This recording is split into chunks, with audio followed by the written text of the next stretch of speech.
try something today that I've never tried before. Excuse the voice, I'm full of cold. I'm going to shoot an unboxing video, and I'll probably never do one again if it bombs. This, by the way, is what I'm going to be shooting a video on, and this I didn't do an unboxing on, and maybe I should have done. But this is my latest little toy to replace a somewhat battered and cheap SIP model. I've decided to buy myself a decent table saw, and I bought a quite high-end DeWalt portable. Sort of portable, it weighs 26 kgs. I will do a review on it once I've had a chance to play with it and get used to it. Did the first few cuts yesterday on it, and it feels great. But anyway, we'll get back to that. So back to the unboxing. So financially this year's been okay for me, and I've decided to do some investments in the business rather than give all my money to the taxman. Sorry, Mr. Taxman, you will get a few pennies, but not as many as you were going to. So I went shopping. Things I've been meaning to sort out. Just down here is my grinding station. With that, I'm not sure if that's in shot. With my homemade jig, I'll get a shot of that in a minute. And it's worked fine for sharpening basic chisels, and I've been reasonably happy with it. However, I've never been able to get the fingernail gouge sorted out. I can't do the grind properly because I just couldn't get the rig to work. I've had 2 attempts at it and it just hasn't come out, and I'm not prepared to sacrifice tools peeing about with it. So I thought I'd buy myself one. Anyway, I also decided at the same time to generally upgrade my grinding station. So I went to Axminster and did some shopping. Not my usual outlet, I generally find them a bit pricey, but this time they had what I needed. So first thing, need a replacement grindstone. I did quite a gentle white oxide disc. It's the 100 grit one, and that will be going on my machine shortly. Hoping the spin is the right size. So there's that.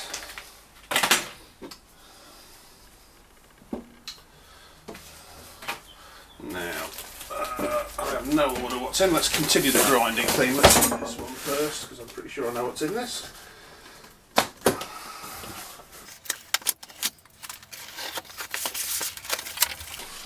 Okay, here we go. So, just get the bits out. I'll get the box out of the way.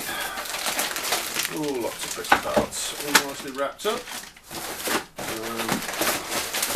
Anybody who vaguely uses something like this will know what this is already, but I've already hinted. There's a lot of pieces to that to work out, and a bit of building to do by the look of it. Let's just check I've done everything. Oh, and a set of instructions, that's always good. So, where is it?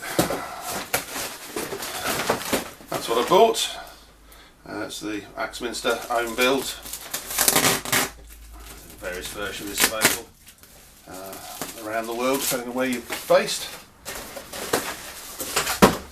So, I've got a bit of building to do, but basically, it's a nice little jig system, 2 separate clamps, so I can have one under each wheel, a platform, and a simple adjustable arm to position the tools right. But in addition to that, it also comes with the jig for doing the fingernail grind. God, I can't even speak today. So yeah, looking forward to getting that built, and I'll do a review of it when I have done. Okay, so a quick look at what's in the bags. That's just, there you go, little pads, screws, fixings, latching, so I'm not going to open that one. I'll put it everywhere. Okay, that's the fingernail grind part of the jig. Nicely engineered. A good roller mechanism. I never could get that worked out in my versions. So we'll see how we get on with that.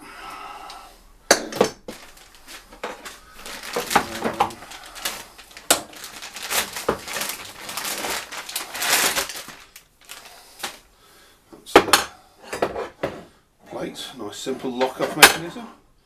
No actual marking. I'm going to look at that, see if I can come up with a day of referencing angles. So maybe a slight drawback there. Just to show. I haven't seen one of these before. So that screws onto the grinding table under the wheel. The wheel sitting there, and then you can simply slide in.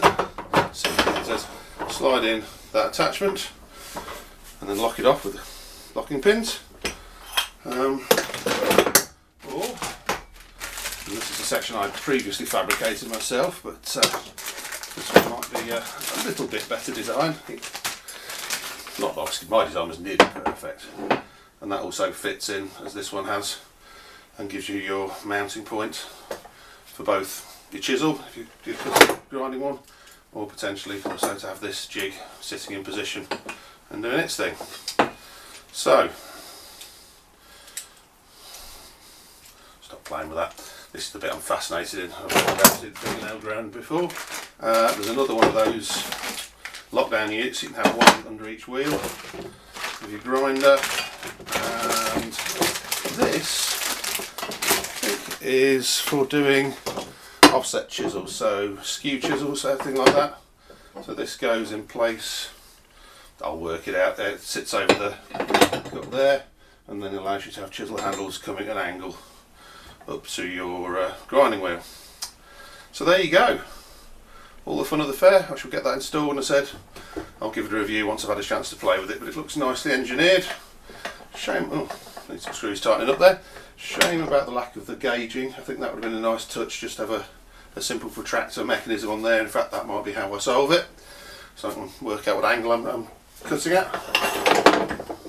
I really haven't missed that, have I? No. But other than that, yeah, looks good quality. Looking forward to it. So, final box. What do we have? This is again from Axminster. Confused the delivery man by having 3 parcels turn up on the same day from the same people, but we got it worked out.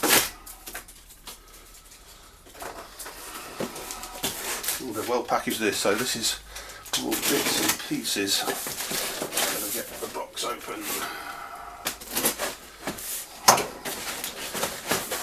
With a bit of editing down, this might not be quite so dull. Oh, look what we got. So I bought a load. No, I didn't buy a load of those.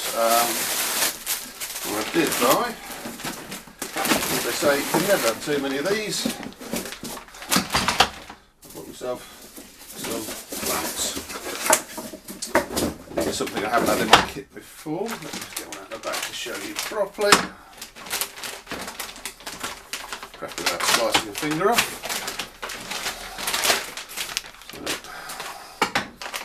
So, nice, simple he says, failing to operate it.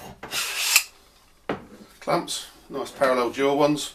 Again, something I've not got in my collection, so I thought I'd add them. As you say, never have too many clamps.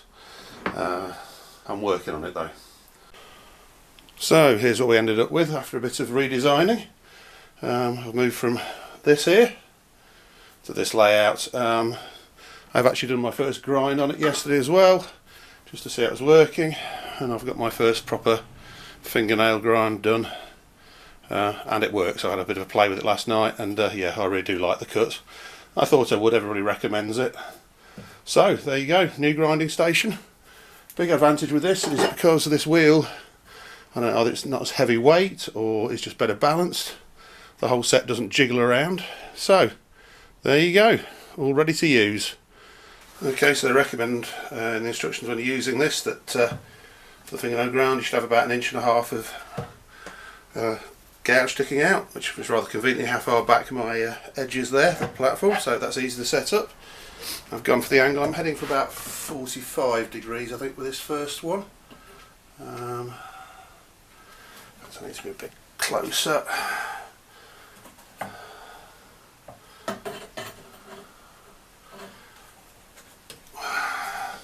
And there we go.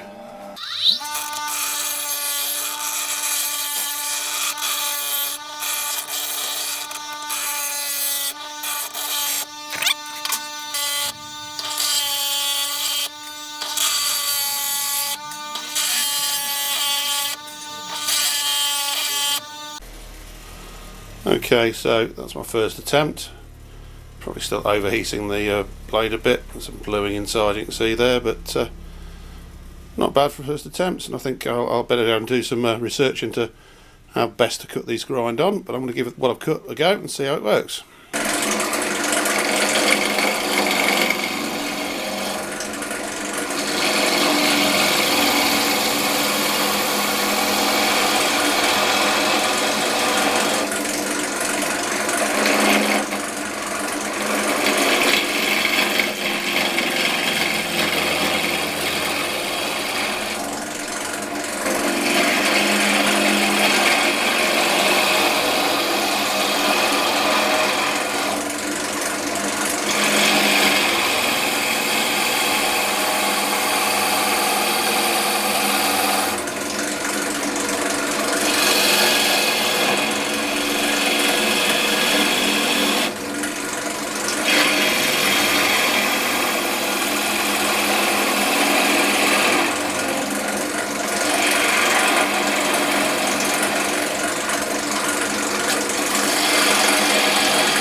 Well, that's pretty impressive. That's a lovely clean cut. I don't know how well that stands out on video, but that really is cutting well. It's quick.